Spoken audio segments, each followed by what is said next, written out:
Kinondena ng kampo ni dating DPWH Bulacan Assistant District Engineer Bryce Hernandez ang mga reklamong defamation at perjury na isinampa laban sa kanya ni Senador Jinggoy Estrada. It's actually an attempt to intimidate yung whistleblowers. They are trying to silence yung whistleblowers.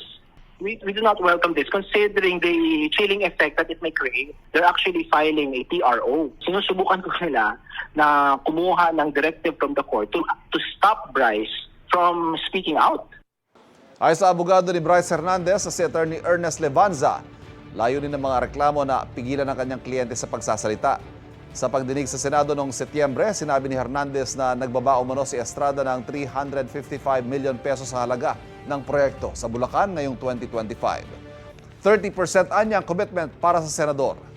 Sinabi rin ni Hernandez na inihatid ng WJ Construction ang lagay o kickback sa isang Beng Ramos na staff umano ni Estrada. Hinihiling ng kampo ni Hernandez sa Senado na tanggalin na ang contempt order sa kanya para mapalaya siya at mapadali ang pagkuha ng mga ebidensya tungkol sa flood control projects. Wala pang pahayag ng Senado kaugnay niyan. Nauna nang sinabi ni Estrada na nagsampa siya ng mga reklamo laban kay Hernandez dahil sa paulit-ulit anya na pagsisinungaling sa mga hearing.